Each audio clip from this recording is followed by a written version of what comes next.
অর্থাৎ নিজের পরিচয়, নিজের উপরে কনফিডেন্স, আমি পারবো ইনশাআল্লাহ, আমাকে দিয়ে হবে ইনশাআল্লাহ, এইটা যার আছে তারে দিয়া হিমালয় পর্বতের চূড়া বিজয় করাও সম্ভব। আর যেই অপদার্থ না আমি থাকতাম, যে এইটা কয় তারে যদি একটা বদনাই না দেশ না আমি থাকতাম, এক কথায় উত্তর, সব প্রশ্নের এক উত্তর, পারতাম খালাস, পারতাম। যাও না বাজার থেকে তরকারি নিয়ে আসো না, আমি পারতাম, এক কথা আমি পারতাম। আমি আসছি দুনিয়াতে মোবাইল দেখবো, ছবি দেখবো, নর্তকী দেখবো, উলঙ্গ নাচ দেখবো, জিনা ব্যভিচার দেখবো, অসভ্য বন্ধুদের সাথে আড্ডা দেব, খারাইয়া মুতমু, হ্যাঁ, আর যখন গরম লাগবে তখন স্পিড খাবো, টাইগার খাবো, হ্যাঁ। আল্লাহ রক্ষা করছে, মানে যদি টাইগার তো নাম দিয়েছে, যদি কোনো একটা বোতলের নাম কুত্তা দিত সবচেয়ে ভালো হইতো, না এটা চলতো ভালো, ডগ আর কি মনে করেন নামই দিছে। ষাঁড় আছে, ষাঁড়, বুল মানে ষাঁড়, ষাঁড় আছে, কাছাই গেছে এলে আশা করা যায়, হ্যাঁ মানে কাছাকাছি আইসা দিছে। কুকুর বিড়ালও কি আসবে, যেটা দেখে তো এইটাই খায়, বুলডুজার দিলেও খায়, একটা নাম আছে নাকি বলে বুলডুজার, আল্লাহ মাফ করে দেন। তো বলছিলাম ভাইয়া, ওয়াল ফজর, আল্লাহ তাআলা বলেন আমি কসম করছি ফজরের ওয়াক্ত, ফজরের ওয়াক্ত আল্লাহ তাআলার বড় মুবারক ওয়াক্ত, ওয়াক্তুল ইনকিলাব, পরিবর্তনের সময়। লম্বা রাত অন্ধকার দূর করে নতুন ভোর আনয়ন করে আল্লাহ তাআলা পরিবর্তনের সময় হলো ফজরের ওয়াক্ত, ফজরের ওয়াক্ত, ফজরের ওয়াক্ত বিজয়ের ওয়াক্ত, ফজরের ওয়াক্ত বিজয়ের ওয়াক্ত। পৃথিবীর ইতিহাসে আল্লাহ তাআলা বারবার হকের বিজয় দিয়েছেন ফজরের ওয়াক্ত। পৃথিবীর ইতিহাসে আল্লাহ তাআলা বারবার জালেম, পাপী, নাফরমান জাতিকে ধ্বংস করছেন ফজরের ওয়াক্ত। ফজরের ওয়াক্ত ইনকিলাব, পরিবর্তন, হক বিজয়ী হয়, বাতিল পরাজিত হয়, নাফরমান হেরে যায়, ইমানদার জিতে যায়। যেন ফজরের নামাজকে বলা হয় সালাতুল মুমিনিন, ফজরের নামাজ ইমানদারদের নামাজ। কাদের নামাজ? মানে মানে হইল আল্লাহর নবী বলছেন যে মুনাফিক বেঈমান এশার নামাজ আর ফজরের নামাজ পড়া তার জন্য কঠিন। এজন্য ফজরের নামাজ যে পড়ে, এশার নামাজ যে পড়ে, আল্লাহর নবী বলছেন সে ইমানদার, এই সাক্ষী দিয়ে দাও। এই জন্য ফজরের নামাজকে মুমিনদের নামাজ, ইমানদারের নামাজ, ইমানদারির পরিচয় এটা। এই জন্য ভাইয়া এটা গুরুত্বপূর্ণ, এটা কোনো কঠিন কিছুই না।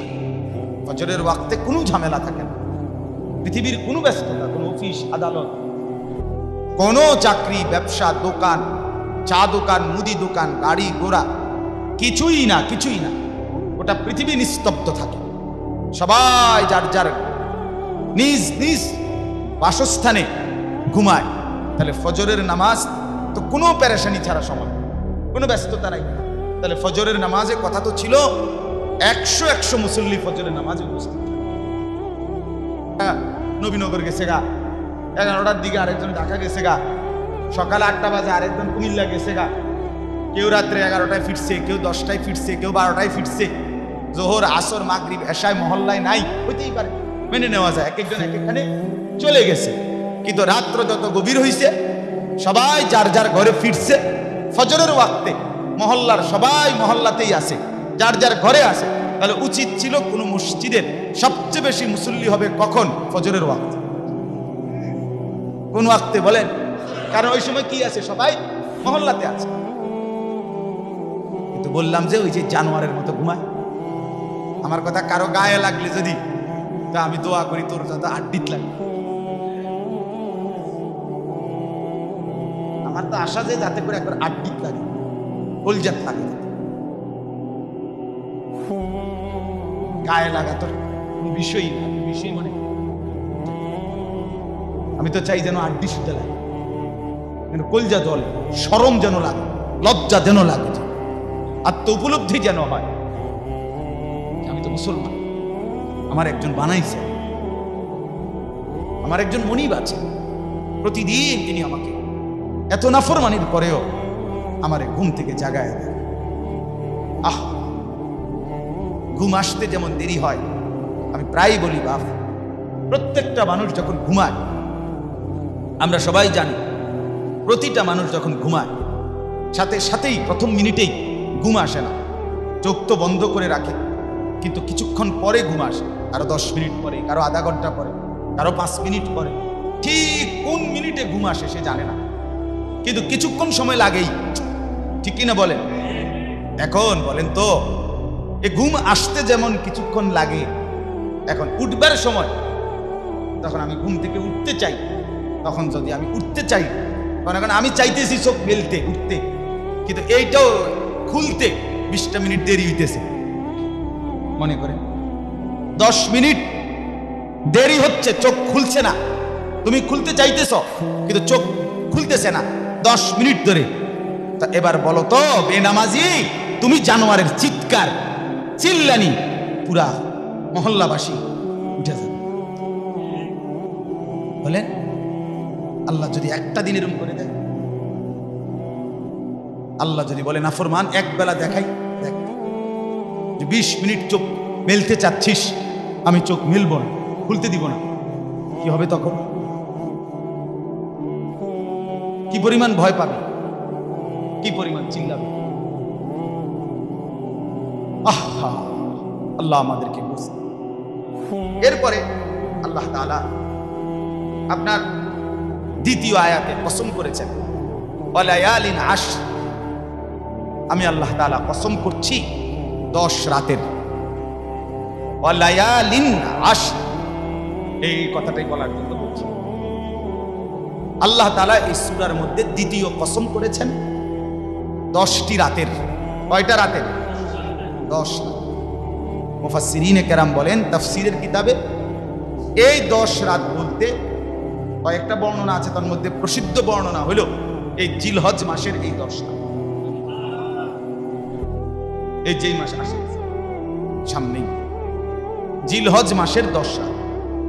প্রথম চাঁদ উঠবে যেদিন, সেই রাত থেকে কোরবানির ঈদের রাত পর্যন্ত, মানে যেই রাতের পরে সকালবেলা কোরবানি, এই 10টা রাত আল্লাহ তাআলা এই 10 রাতের কসম করেছেন। তাহলে যেটা প্রথমেই বললাম, আল্লাহ তাআলা যখন কোনো বস্তুর, কোনো জায়গার, কোনো সময়ের কসম করে, তো সেটার কি বেড়ে যায়? নিশ্চয়ই বোঝা যায় ওটা দামি, ওটা সম্মানিত, ওটা গুরুত্বপূর্ণ, ওটা মর্যাদাপূর্ণ, বৈশিষ্ট্যপূর্ণ। তাহলে অতএব এই 10 রাতেরও মর্যাদা স্পষ্ট বোঝা গেল, কেননা আল্লাহ তাআলা এই 10 রাতের কসম করেছে। এখন এই 10 রাত আর এই 9 দিন, মানে 10 রাতের অধীনে 9 দিন আলাদা, আর কোরবানির দিনের মর্যাদা আলাদা, অনেক বেশি। এই ফজিলতটা, মর্যাদাটা 10 রাতের এবং 9 দিনের, এটা শুনাই হাদিসটা। আল্লাহ নবী সাল্লাল্লাহু আলাইহি ওয়াসাল্লাম ইরশাদ করেন, মা মিন আইয়ামিন আহাব্বু ইলাল্লাহি আন ইউতাআব্বাদা লাহু ফীহা মিন আশরি যিল হজ্জ ইয়াদিলু সিয়ামু কুল্লি ইয়াউমিন মিনহা বিসিয়ামিস সানাতি ওয়া কিয়ামু কুল্লি লাইলাতিন মিনহা বিকিয়ামি লাইলাতিল কদর। সুবহানাল্লাহ। তিরমিজি শরীফের হাদিস। নবী সাল্লাল্লাহু আলাইহি ওয়াসাল্লাম বলেন, আল্লাহ তাআলার কাছে জিলহজের প্রথম দশকের ইবাদতের চেয়ে প্রিয় ইবাদত আর নাই। এই 10 দিন, এই 10 রাত, এই 10 দিনের বন্দিগির চাইতে নবী বলেন আল্লাহ তাআলার কাছে প্রিয় ইবাদত আর নাই। এরপরে নবীজি বলেন, এই 10 দিনের এক এক মধ্যে 9 দিন, মানে 9 দিনের এক এক দিনের রোজা, ইয়াদিলু সিয়ামু কুল্লি ইয়াউমিন মিনহা বিসিয়ামিস সানাতিন, পূর্ণ 1 বছরের করে রোজার সওয়াব। তার মানে 9টি রোজায় 9 বছরের রোজার সওয়াব। এরপরে নবীজি বলেন, এই 10 রাতের প্রত্যেক রাতের আলাদা স্পেশাল কিছু বন্দিগি। মনে করেন এশার নামাজ পড়লো, এটা তো স্বাভাবিক ডিউটি। এরপরে অতিরিক্ত ফজরের আগে আগে এই রাতের বেলা একটু বেশি সময় যার যার স্বাস্থ্য শরীর সাধ্যমতো একটু সময় আল্লাহ তাআলার ইবাদত করলো। কেউ জিকির করলো, কেউ কোরআন তেলাওয়াত করলো, কেউ নফল নামাজ পড়লো, কেউ মুরাকাবা করলো, কেউ দোয়া কান্নাকাটি করলো, কেউ কোনো দিনই কিতাব পড়লো, কেউ কিছু দিনই কথা লিখলো, কেউ মানুষকে আল্লাহর দ্বীনের কথা কাউকে বুঝাইলো ইত্যাদি। যে কোনো ভালো কাজে যদি এই 10 রাতে নেক আমলে একটু বেশি সময় কাটায়, আল্লাহর নবী সাল্লাল্লাহু আলাইহি ওয়াসাল্লাম বলেন ইয়াদিলু ওয়া কিয়ামু কুল্লি লাইলাতিন মিনহা বিকিয়ামি লাইলাতিল কদর। প্রতিটি রাত এক একটি শবে কদরের সমপরিমাণ নেকি আল্লাহ তাআলা আমলনামায় দান করেন। 10টা শবে কদর 10 রাত, সুবহানাল্লাহ। একটি শবে কদর খায়রুম মিন আলফি শাহর, লাইলাতুল কদর খায়রুম মিন আলফি শাহর। আল্লাহ তাআলা কোরআনে বলেন একটা লাইলাতুল কদরের মর্যাদা এক রাতের 1000 মাসের চাইতে কি 83 বছর 4 মাস। তাহলে 83 বছর এটারে আপনার ইনটু 10 কত, মানে 83 বছরে 10 দিয়ে গুণ দিলে কত হয়? জি 834, ওই 4 মাস 834 বছর আপনার, না না আরো বেশি নাকি? হ্যাঁ 34। আচ্ছা, হ্যাঁ এই 834 বছর আপনি বেঁচে থাকলে যেই বন্দেগী করতেন আল্লাহ তাআলা ওই পরিমাণ নেকি দান করেন। বলে কি পরিমাণ ফজিলত আল্লাহ নবী সাল্লাল্লাহু আলাইহি ওয়াসাল্লাম বলেছেন। তাইলে বোঝা গেল এই যে জিলহজ আগামী 20 তারিখ থেকে সম্ভাব্য শুরু হবে কোরবানির এই 10 দিন। আপনাদের কাছে আমার প্রথম, যে যাকে আল্লাহ বিবেক দিছে তৌফিক দিছে তিনিই করবেন। আমাদের দায়িত্ব আপনাদেরকে বলা। 2টা আমল পাইলেন, একটা হলো 9টা রোজা রাখা, নবীজি সাল্লাল্লাহু আলাইহি সাল্লাম বলছেন। আরেকটা হলো 10 রাতেই, জিলহজ মাসের 10 রাতে রাত্রি জেগে কিছু সময় বেশি আল্লাহর ইবাদত করেন। আপনি তাহাজ্জুদের জন্যই 1 ঘন্টা উঠলেন, উঠে দোয়া কান্নাকাটি তাসবিহ তেলাওয়াত নফল নামাজ পড়লেন, আল্লাহ তাআলা ওই রাত্রিগুলো আপনাকে শবে কদরের নেকি দান। এজন্য এখন থেকে নিয়ত করেন, প্রস্তুতি নেন যে ইনশাআল্লাহ এইবারই 9টা রোজা রাখবেন। আলহামদুলিল্লাহ আমরা তো চেষ্টা করি। আমি আপনার বিগত অনেক বছর ধরেই রাখি। এমন যে বছর আমার পাও ভাঙছিল, অনেকেই জানেন যে আমার পাও ভাঙছিল না একবার, ওই সময় আমি এই জিলহজ মাসের রোজা চলা অবস্থায় 6 জিলহজ, মানে জিলহজের এই 9 রোজার 6 দিনের দিন আমার এই পাও ভাঙছিল। আসরের নামাজের পরে আমি বয়ানে যাইতেছিলাম, মাগরিব বাদ বয়ান, ব্রাহ্মণপাড়া। আমি রোজা ছিলাম, রোজা অবস্থায় ওই সময় আমি মোটর সাইকেলে আমার পাও ভেঙে গেছে। তো আমার যখন হসপিটালে সিনজিত করে নিতেছে, তখন আমি আসলে মানে হালকা আওয়াজে এটা বলতে পারছি যে আমার সাথীরে যে আমি, তো পরে আমার পথে থামাইয়া ইফতার করে, মানে জুস খাওয়াইছে, এরপরে হসপিটালে নিচ্ছে। আমার রোজা অবস্থায় ছিল। তো বলতেছিলাম এই 9টার রোজা রাখার চেষ্টা করব, আর 10 রাত অতিরিক্ত কিছু নফল ইবাদত করার চেষ্টা করব। মনে রাখবেন, আপনারা যদি পছন্দ করেন বা না করেন, বাকি আমাদেরকে এটা বলতেই হবে যে নবী সাল্লাল্লাহু আলাইহি সাল্লামের ভালোবাসা, মোহব্বত, নবী সাল্লাল্লাহু আলাইহি সাল্লামের জিন্দেগীর আমল অনুসরণ করার মাধ্যমে। নবীজি বলছেন তার হাদিস 9টা রোজা রাখতে, তিনি বলছেন রাত্রি জেগে ইবাদত করতে। এটা যদি আপনার জীবনে কখনোই বাস্তবায়ন না হয়, আপনি নিজেকে নবী প্রেমিক কেমনে দাবি? আমি আজকে বললাম মসজিদে, আমার মসজিদে সেলিম ভাই ছিল, আজকে বলছি মসজিদে, আমি বলছি 9টা রোজা কে কে রাখবেন যদি একবারে সিদ্ধান্তমূলক চাওয়া হয়, তেমন কেমন লোক রাজি হবে না। কিন্তু যদি এখন বলা হয় 200 কেজি জিলাপি লাগবো আগামী শুক্রবারে, কেডা কেডা দিবেন? আমি বললাম যে আশা করা যায় 5টা মিনিটে 400 কেজি জিলাপি উঠতে যাবে। 200 কেজি 400 কেজি। 2 খিচুড়ি করলাম হইলে সামনের শুক্রবারে, কেডা কেডা দিবেন চাউল, খিচুড়ির চাল, ডাল। 2 ডেক না 6 ডেকের বুঝিয়েছে। নবীর প্রেমে, নবীর প্রেমে খিচুড়ি, নবীর প্রেমে জিলাফি, নবীর প্রেমে বিরিয়ানি। মাশাআল্লাহ, সবাই স্বতঃস্ফূর্ত অংশগ্রহণ করতেছে। কিন্তু নবীর প্রেম যে 9টা রোজা রাখা, এটাও একটা। নবীর প্রেম যে 10টা রাত ইবাদত করা, এটাও একটা। এটা আমল করবেন কোন দিন? কথা বলেন না, কোন দিন করবেন? বলেন মুসলমান, কোন দিন করবেন? নবী সাল্লাল্লাহু আলাইহি সাল্লাম যে আজীবন মিসওয়াক করতেন, সেটা কোন বছর থেকে শুরু করবেন? নবীর প্রেমে। হ্যাঁ, নবী সাল্লাল্লাহু আলাইহি সাল্লাম যে আজীবন দস্তরখান বিছায়া সমান জায়গায় খানা খেতেন, সেই আমল সুন্নত নবীর আমল কোন দিন থেকে শুরু করবেন? বলেন। নবী সাল্লাল্লাহু আলাইহি ওয়াসাল্লাম তার এই সুন্নাত আমল কখন করবেন? তিনি যে তাহাজ্জুদ পড়তেন, তিনি যে রাত জাগতেন, কখন করবেন? বলেন। আর এগুলো না করে রাসূল প্রেমিক কিভাবে হবেন? হ্যাঁ, গায়ের জোরে বললেন এইতে নবী প্রেমিক, এইতে নবী প্রেমিক না, এটা কিভাবে বুঝাইলেন বাবা? জিলাফি প্রেমিক না হইতে পারে যে এরা জিলাফি প্রেমিক, এরা জিলাফি প্রেমিক না।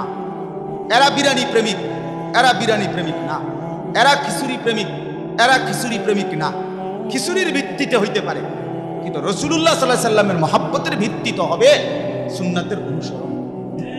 কথা বলেন, এটা দিয়ে না প্রমাণ করবে। নবীর দুশমন কাউকে বলার আগে প্রমাণ করতে হবে এই লোকটা মিসওয়াক করে, এই কারণে দুশমন। নবীর দুশমন এই কারণে এই লোকটা দাড়ি রাখে না।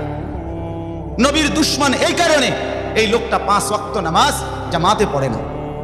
নবীর দুশমন এই কারণে এই লোকটার স্ত্রী পর্দা করে না।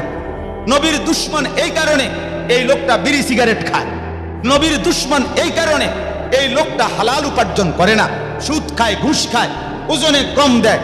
নবীর দুশমন এই কারণে যে ঘরের স্ত্রী, ছেলে, মেয়ে কেউ ফজরের নামাজ পড়ে না।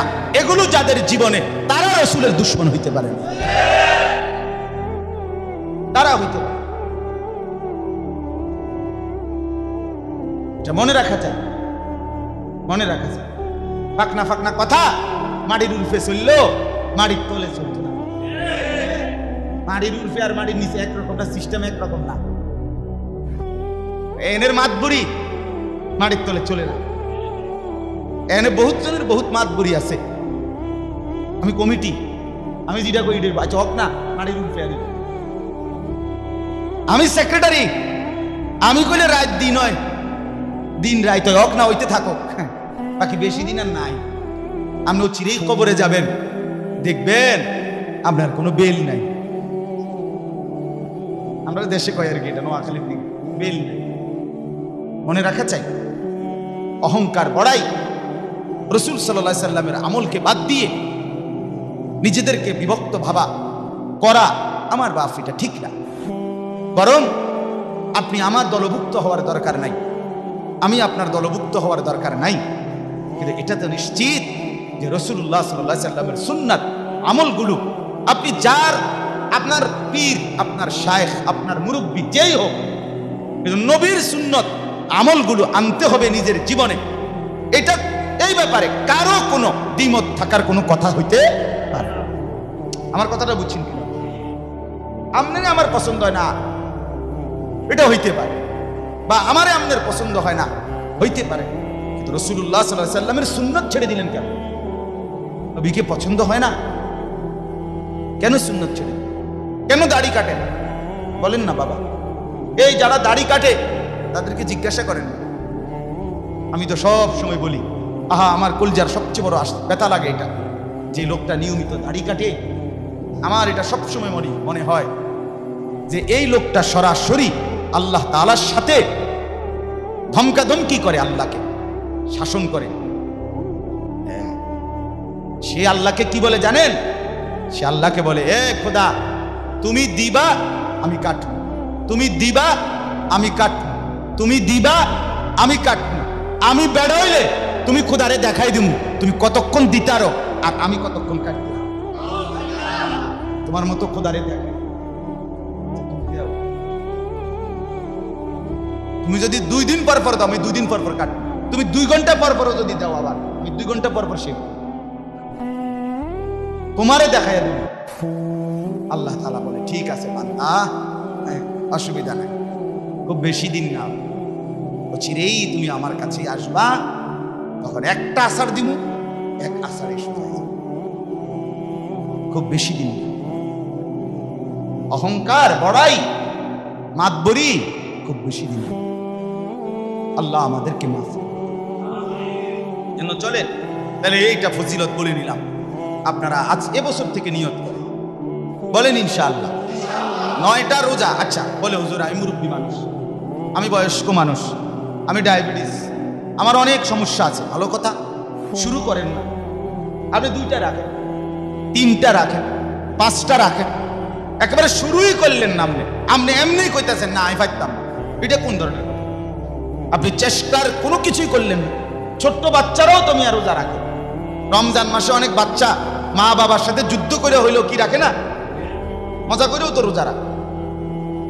তাইলে এই জন্য ইনশাআল্লাহ আগের থেকে বললাম, আপনারা দয়া করে এই প্রস্তুতি নেবেন যে আগামী খবর রাখবেন, যে কোনো কাউরে জিজ্ঞাসা করলেই হবে, বা দায়িত্ব দিবেন ইমাম সাহেবরে আপনার মসজিদের, যে হুজুর জিলহজের চাঁদ ঠিক যেদিন উঠে আমগরে শোনাবেন, মাগরিবের সময় বলে দিবে অথবা এশার সময় বলে দিবে, হুজুরে খবর নিবে, আপনার দায়িত্ব দিয়ে দিবেন, বলে দিবেন। তো সেহেরি খাইবেন তো ভোর রাত্রে না, তো চাঁদ তো আর 2টা বাজে উঠে না, রাখে চাঁদ উঠবে তো মাগরিবের পর পরে বা এই সময়, তাহলে আপনি তো খবর পাইবেনই। ইমাম সাহেবের থেকে জেনে নিবেন, জেনে 10টা রাত আপনার যদি একেবারে শরীরে না কুলায় 4 রাকাত নফল নামাজ পড়ে আল্লাহর কাছে একটু দোয়া করে, ছোট ছোট সূরা দিয়েই পড়লেন, পরে একটু দোয়া করে বলবেন, আল্লাহ আপনার নবী বলছে এই রাতগুলোর খুব মর্যাদা, আল্লাহ আমি দুর্বল মানুষ, আমি 4 রাকাত নামাজ পড়ে আপনার কাছে চাইলাম এই রাতের মর্যাদা ফজিলত আল্লাহ আমারও দান করুন। আল্লাহ তাআলা যদি বলে আচ্ছা ঠিক আছে তোকেও দিলাম, কি মজাটা হবে, কেমন লাভবান হবে। এই জন্য দয়া করে 10টা রাত জিলহজের কিছু বন্দিগি করবেন, 9টা রোজা রাখার চেষ্টা করবেন। এবার আসেন আরেকটু, 9 জিলহজ মানে কোরবানির আগের দিন ওই একটা রোজা আল্লাহ নবী সাল্লাল্লাহু আলাইহি ওয়াসাল্লাম, আমি বলছি এটার আলাদা ফজিলত আছে।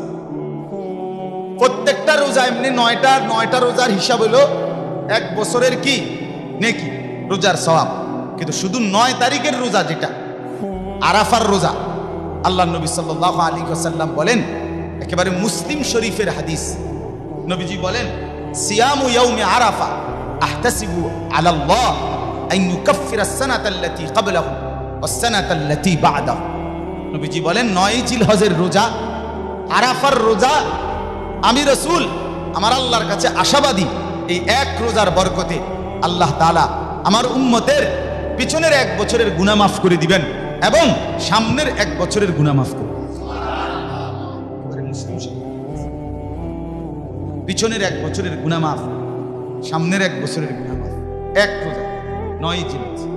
আচ্ছা, পিছনের 1 রোজার আর 1 বছরের গুনাহ মাফ, এটা তো আপনি বুঝছেন, যেটা আপনার গুনাহ হয়েছে আছে।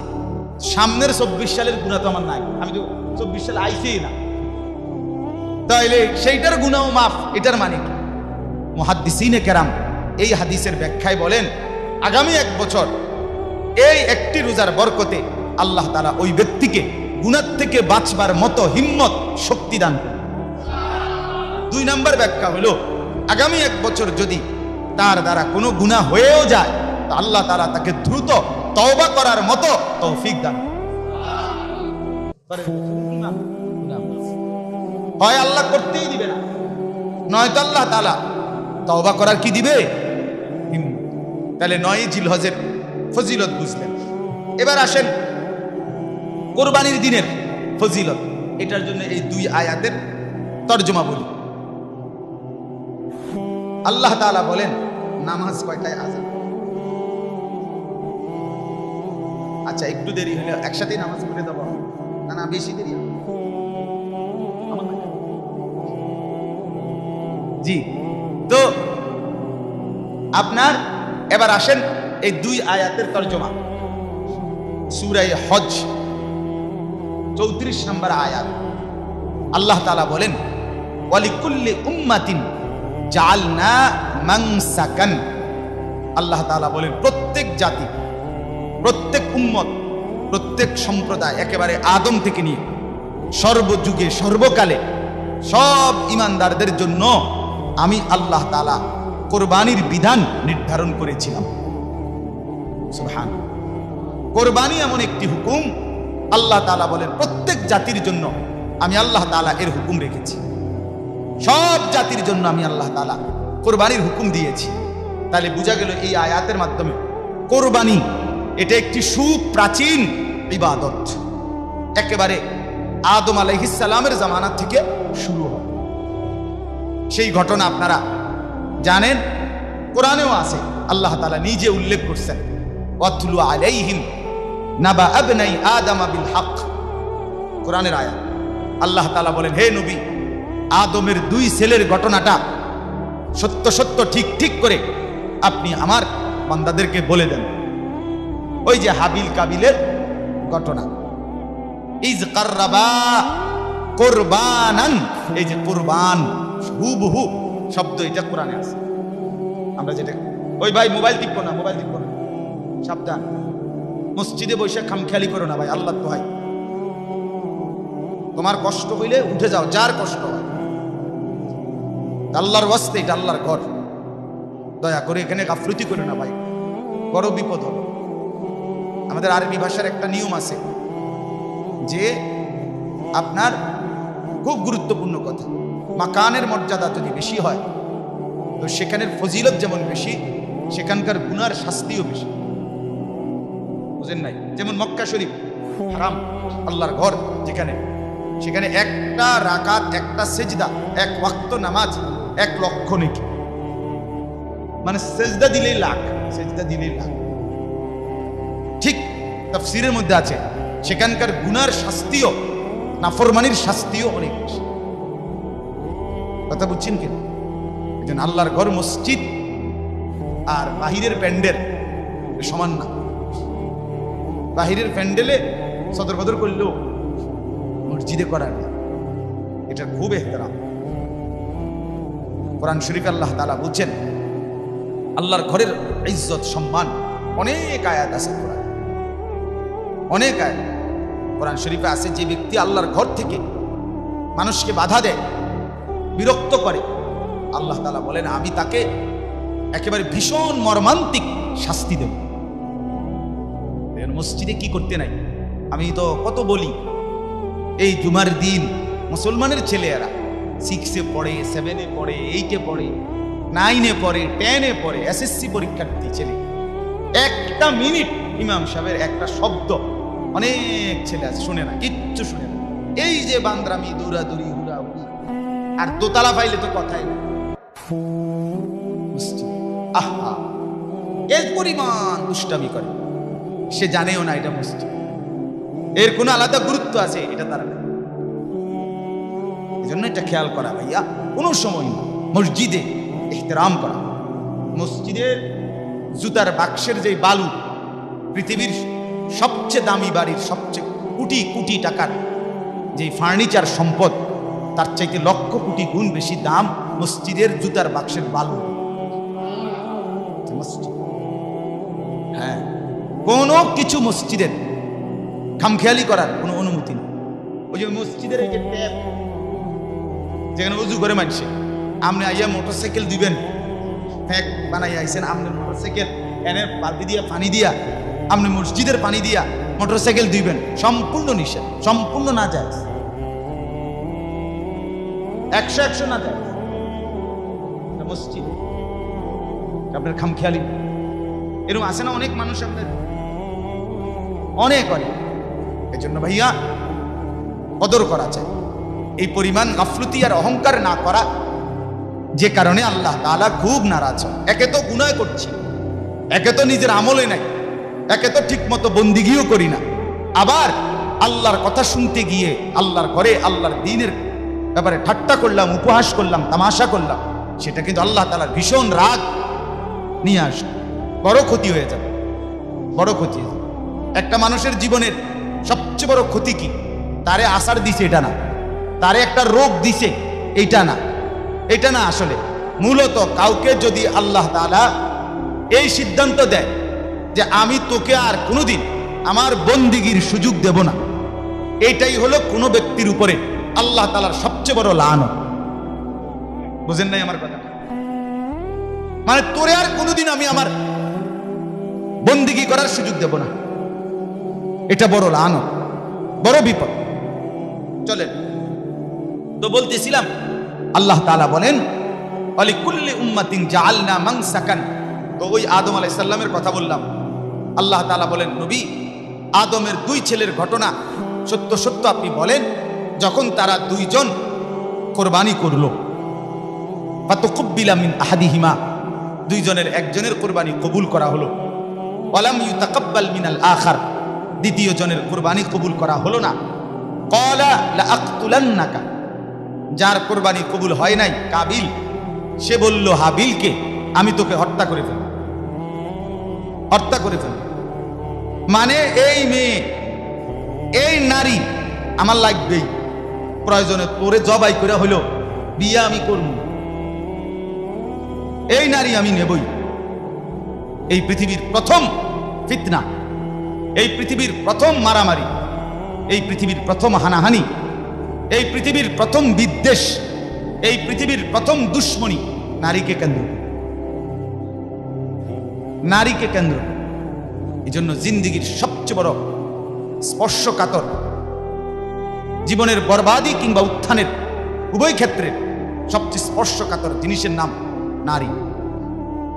নারী যদি শরীয়ত সম্মতভাবে আপনার কারো কাছে হয়, সেই নারী তার জন্য কোনো ক্ষতি করে না। কিন্তু শরীয়ত বহির্ভূত নারীর যেই কোনো স্পর্শ, নারীর সাথে যেই কোনো রকমের উঠা বসা সম্পর্ক এক মানুষকে নিকৃষ্ট জাহান্নামের অতল তলে নিয়ে যায়। নারী যখন মার নজরে থাকে, নারী যখন বোন হয়, নারী যখন বিবি হয়, নারী যখন কন্যা হয়, তো নিঃসন্দেহে দামি হয়। নারী যখন অবৈধ কোনো প্রেমের উৎস হয়, নাজায়েজ কোনো প্রেম, নাচ গান, জিনা, ব্যভিচার, অবৈধ প্রেম, হারাম সম্পর্কর হয়, আল্লাহর কসম আখিরাত তো বরবাদ করেই করে, দুনিয়াও অশান্তি আর পেরেশানে জাহান্নামের টুকরা বানায়। তুমি যদি বিশ্বাস না হয় কোনো যুবকের, তাহলে আমার সাথে তুমি একটা সপ্তাহ থাইকো, আর কয়টা মোবাইল রিসিভ করো, আমি তোমার শুনামু মানুষের বেডইতের কথা, শুধু শুনবা কি কয়। এমন কোনো দিন নাই, খুব কম দিনই যে দূর পারি ফোন ধরলেই শুনি কি পরিমাণ ঘরে পেরেশানি। হ্যাঁ,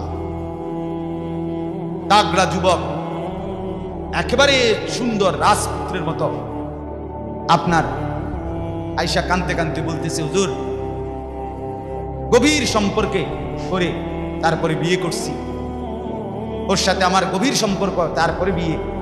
এখন 8 মাস না যাইতেই ও আমারে বিশ্বাস করে না, আমিও তাকে বিশ্বাস করি না। ও আমারে সারাক্ষণ বলে আমি নাকি অন্য ছেলের সাথে, আরে অন্য মেয়ের সাথে কথা বলি। আমারও সারাক্ষণ মনে হয় সে অন্য ছেলের সাথে কথা বলে।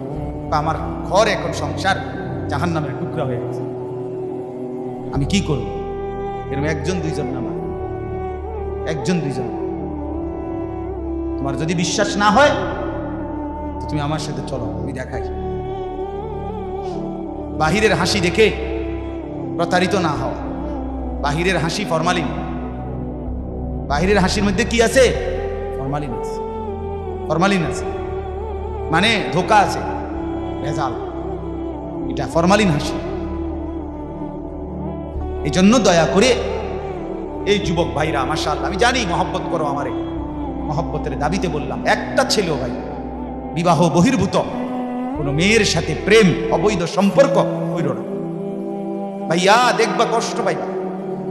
এই বন্ধুর কথা মনে রাখবে, এই ভাইয়ের কথা মনে রাখলে ভালো। আজকেই ছেড়ে দাও, আজকেই ছেড়ে দাও। দেখবা জীবন অনেক সুন্দর হবে, সহজ হবে, আরামদায়ক হবে। নামাজ পড়তে মন চায়। নারীর প্রেম এটা বড় লানত। এটা এমন এক, কেউ যদি মদ খায়, যখন খাইছে নেশা চলে গেছে, শেষ। কিন্তু নারীর প্রেম এটা এমন 24 ঘন্টা এটা কলজার মধ্যে যন্ত্রণাই দেয়। তো শনিবার ফজর থেকে শনি, রবি, সোমবার মাগরিব পর্যন্ত এই 3 দিনের মধ্যে যদি কারো কাছে 52.5 ভরি রূপার সমপরিমাণ মূল্য প্রয়োজনের অতিরিক্ত থাকে, তাহলে ওই পুরুষ নারী উভয়ের উপরেই কোরবানি ওয়াজিব। 52.5 ভরি রূপার দাম সর্বোচ্চ 800 টাকা যদি রূপার ভরি হয়, তাইলে 1000 টাকাও যদি হয় 52,500 মাত্র। রূপার ভরি 700-800 টাকার বেশি হয় না, 600, 700, 800 টাকার মধ্যে উঠানামা করে। তার মানে 45 থেকে 50,000 টাকার ভিতরেই অতিরিক্ত থাকলে ওই ব্যক্তির উপরে ওই 3 দিনে কোরবানি ওয়াজিব।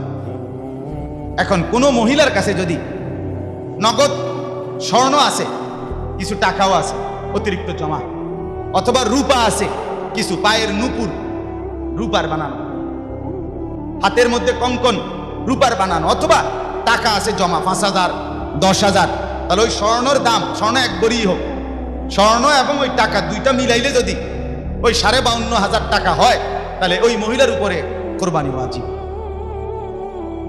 কথা বুঝছেন?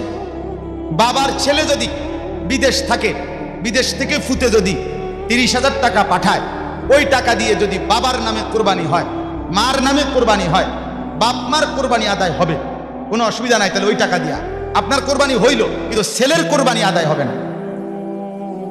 ছেলের নামে আলাদা কি দিতে হবে? কোরবানি দিতে হবে, তারটাও দিতে হবে, আপনারটাও দিতে হবে। কথা বুঝছেন কিনা বলেন? শহরে ভাই চাকরি করে, সে টাকা পাঠাইছে, গ্রামের ভাই মিল্লা 7 শরিক কোরবানির মধ্যে 1 শরিক কোরবানি দিছে, এরকম যে 2 ভাই মিলে টাকা 15,000 করে শরিকদার করে দিতে কইছে। মনে করেন এরা 2 ভাই মিল্লা 15,000 দিছে 7 জনের লগে, এরা আমরা 2 জনের 1 নাম আর তারা 6 নাম, কয় নাম হইল? কারো কোরবানি হবে না। কারো কি হবে না? কোরবানি। 7 ভাগের 1 ভাগের বেশি, 7 অংশের বেশি হইতে পারবে না কোরবানি। এখানে তো মূলত হয়ে গেছে কয়জন? 8। খেয়াল করেন। আপনি বলবেন হুজুর এত কঠিন করলে আমরা চলমু কেমনে? আমনে অনিয়ম করে আমনে না কঠিন করছেন, আমি কি কঠিন করছি? কথা বলেন না কেন? আমনে শরীয়ত মানেন নাই যে কেন এটা উল্টো হয়ে গেছে? তো অনিয়ম করলেন আমনে না, কঠিন বানালেন আপনি না। শরীয়তকে শরীয়তের মতো চলতে দিলে এটা কি কঠিন হইতো? তাই আপনি জানবেন না কেন? আপনি জানবেন না কেন? আপনি এখান থেকে ঢাকা যাইবেন, হ্যাঁ আমি চালাক মানুষ, আমি ঢাকা যাওয়ার দরকার, পকেটে টাকা আছে, আমার শরীরে বল আছে, আমি একখান দিয়ে কোন চাঁদা দিল্লি তো ঢাকা না, এত রং না, মানুষের তো জিনগন লাগে, ঢাকা কোন দিকে যায়? কথা বলেন না কেন? ও নির্দিষ্ট বাসে উঠতে হয়। যে একটা কথা আছে না, আরে প্রত্যেক সময় মানুষের রসিকতা করে একটা কিচ্ছা কয় যে পকেটে টাকা আছে, বাজারে গরু আছে, আবার ইনশাল্লাহ এরপরে বাজারে গিয়ে কি নাই টাকা দিছে গা, এরপরে আইয়া প্রত্যেক কথাই কয় কি ইনশাআল্লাহ পকেটে টাকা ছিল, ইনশাআল্লাহ বাজারে গেছি, ইনশাআল্লাহ গরু চাইছি, ইনশাআল্লাহ পকেটে হাত দিয়ে দেখি ইনশাআল্লাহ টেয়া নাই, ইনশাআল্লাহ চলে নিছে গা। এতটি ইনশাআল্লাহ চাইতে আগের বার একবার ইনশাআল্লাহ বললে কি হইতো? সাধ্য। তাহলে এতগুলো ভুল করার চাইতে প্রথমেই আপনি শরীয়তের মাসআলা জেনে নিলেই ভালো। কথা বুঝছেন কিনা বলেন? জেনে নিলে ভালো। এই জন্য দয়া করে কোরবানির ক্ষেত্রে মহিলাদের কোরবানি বর্তমান সময়ে অনেক মহিলা, আগে ছিল না এত, এখনকার সব জামাইরা বিবিরে আগের তুন বেশি মহব্বত করে। এই জন্য সবাই বউর কাছে কিছু না কিছু টাকা দেয়, আর এগুলি এগুলারে জমায় রাখে, নিজেও খায় না, মানুষেরও দেয় না, এগুলা রাখে আর কি। তো এই টাকাগুলো তার কাছে জমা আছে 10,000, 20,000, 5,000, এই স্বর্ণের দাম, আর ওই টাকা মিলাইয়া তাকে কি দিতে হবে? কোরবানি দিতে হবে। যেন মহিলাদের কোরবানির দিকে নজরদারি করা উচিত। আমাদের সমাজে মহিলাদের কোরবানি অধিকাংশই দিতে চায় না, আলাপও করেন, এটা বলতেও না গিয়া করতো। ওই মহিলা যদি জিগায় কিছু বলে এত কিছু তুমি বুঝতা না, বেডিত মানুষ সব কিছুতে নাক গলায়, ভাত রাঁধতে দরকার ভাত রান্ধো, গোস্ত আইনে দিলে গোস্ত রান্ধো, রুটি বানাইতে আসো রুটি বানাও, কোরবানি লই আনে, তোমার এত ঝামেলার কি দরকার যে আমি দেখবো? মানে ওই যে উনি জানে যে বেশি আলাপ করলেই ওনার উপরেও কোরবানি মহিলার উপরেও আসবে, আর এ বুড়ি তো নিশ্চিত করবে তো আপনার সংসার করি আজীবন, আপনি আমার কোরবানি টিয়া না দিলে কে দিব? এর থেকে ভালো কি আলাপ না করা? আসলে কি এটা ভালো না? আমি খোলামেলা বলে দিলাম, আপনারা দয়া করে মা বোনদেরও নিজের স্ত্রীদেরও কোরবানি আদায় করার চেষ্টা করবেন। আল্লাহ তাআলা আমাদের প্রত্যেককে তৌফিক দান করেন। আরো অনেক মাসআলা নিজেদের ইমাম সাহেবের কাছ থেকে ধীরে ধীরে জেনে নেবেন। শরীয়তের একটা নিয়ম হলো, যখন যেই আমল বান্দা করবে ওই আমলের যেই হুকুম, ওই আমলের মাসআলা জানারও সেই, বুঝেন নাই? নামাজ পড়া কি, তো নামাজের মাসআলা জানাও ফরজ।